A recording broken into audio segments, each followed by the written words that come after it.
Hello, I'm going to talk about Anna Julia Cooper, another sociological theorist.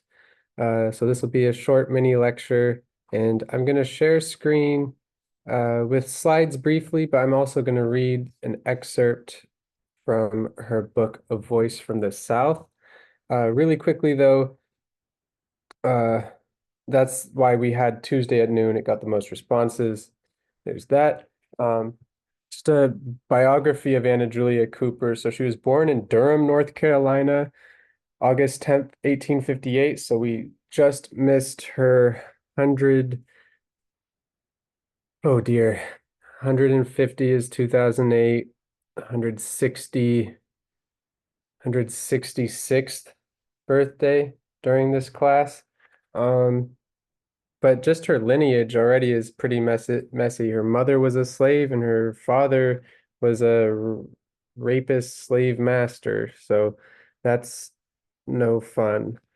Uh, she, however, growing up was really excellent and of course segregated schools, but did get a scholarship to attend a private prep high school, and excelled in tutoring younger students even as a high school student. She then went to college at Oberlin College and again was very excellent, graduated with her bachelor's, and then went straight into graduate school and got a master's degree in math.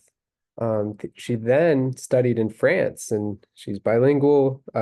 She had been studying French prior to that and got her PhD from the University of Paris. So she's a really accomplished scholar and at a young age and in a time when it's extremely rare for women and especially African American women to have such educational attainment.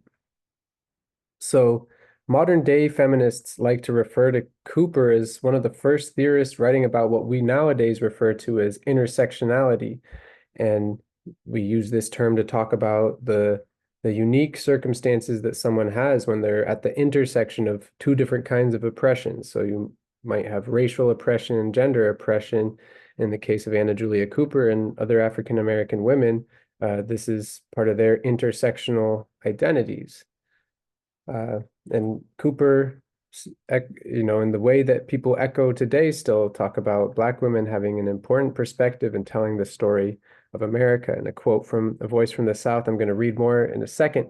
At any rate, as our Caucasian barristers are not to blame if they cannot quite put themselves in the dark man's place, neither should the dark man be wholly expected fully and adequately to reproduce the exact voice of the Black woman. So talking about African American men and then white women, as not really being able to quite put themselves into the shoes of African American women. Um, so I'm gonna pause here after talking about the role of education, how important Anna Julia Cooper thought education was towards pursuing freedom and equality in society. So in her writing, she very frequently refers back to education as just and writes very fondly about education, just the power of being able to think critically and dedicate time, have one's occupation, like many college students today, be to be thinking about the world and coming up with personal philosophies.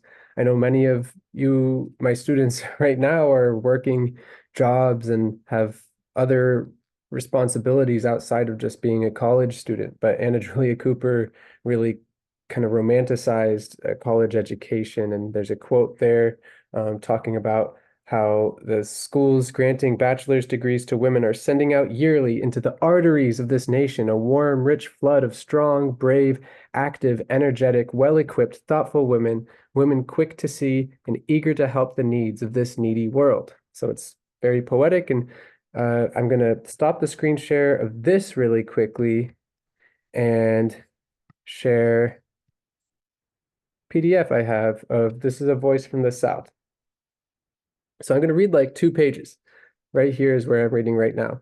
There is then a real special influence of woman, an influence subtle and often involuntary, an influence so intimately interwoven, so intricately interpenetrated by the masculine influence of the time that it is often difficult to extricate and the delicate meshes and analyze and identify the closely clinging fibers. So it's hard to take the masculine identity out of education as it is normalized. And yet, with this influence, so long as women sat with bandaged eyes, manacled hands, fast bound in the clamps of ignorance and inaction, the world of thought moved in its orbit like the revolutions of the moon, with one face, the man's face, always out, so that the spectator could not distinguish whether it was a disk or a sphere. So, knowledge, science, politics, everything is created on the official record by men in this world of the late 1800s that Anna Julia Cooper lived in when she was writing this. But she's kind of saying that people are being trapped and locked in place if they're women or if they're people of color. Now, I claim that this is the prevalence of the higher education among women, the making it a common everyday affair for women to reason and think and express their thought, the training and stimulus which enable and encourage women to administer to the world the bread it needs as well as the sugar it cries for. In short, it is the transmitting the potential forces of her soul into dynamic factors that has given symmetry and completeness to the world's agencies. So helping people realize their full potential, especially helping women realize their full potential. That's the promise of higher education. This does echo chapter 10 from Bauman's The Individualized Society. So in our quick Zoom, we talked about chapter 10 a lot and how higher education seems not very valuable if you're just wanting it to check narrow boxes of can it prepare people to be specifically this kind of worker in the labor force, but rather if higher education can help people become more fully realized in their own kind of unique way and become more adaptable and flexible and confident just navigating changes in life, then higher education is a lot more powerful. That was kind of the moral of that story in chapter 10. So Cooper continues. So only it could be consummated that mercy, the lesson that she teaches, and truth, the task that man has set himself, should meet together, that righteousness or rightness, man's ideal, and peace, its necessary other half, should kiss each other. We must thank the general enlightenment and independence of woman, which we may now regard as a fait accompli, that both these forces are now at work in the world, and it is fair to demand from them for the 20th century a higher type of civilization than any attained in the 19th. Religion, science, art, economics have all needed the feminine flavor, and literature, the expression of what is permanent and best in all of these, may be gauged at any time to measure the strength of the feminine ingredient. You will not find theology consigning infants to lakes of unquenchable fire long after women have had a chance to grasp, master, and wield its dogmas. So she's talking about religious dogma being written by men. And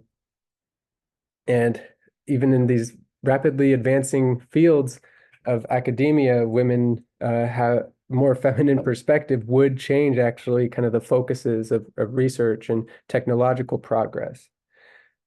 You will not find science annihilating personality from the government of the universe and making of God an ungovernable, unintelligible, blind, often destructive physical force.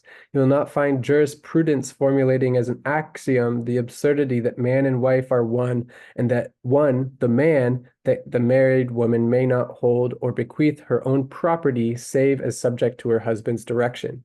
You will not find political economists declaring that the only possible adjustment between laborers and capitalists is that of selfishness and rapacity, that each must get all he can and keep all he gets, while the world cries laissez-faire, and the lawyers explain it's the beautiful working of the law of supply and demand. So laissez-faire is like hands off. The world cries hands off, free market. In fine, you will not find the law of love shut out from the affairs of men after the feminine half of the world's truth is completed. So that excerpt really gives you a picture of kind of how Anna Julia Cooper's version of feminism and this precursor to Black feminism has a lot to say that really matters to sociology today, and just the variety of perspectives in terms of race, gender, and on and on and on, nationality, ethnicity, disability, age. You could go on about all these social constructions, these categories of difference that make people have different perspective in life. And it's not just those things. People are just different and unique always. Um,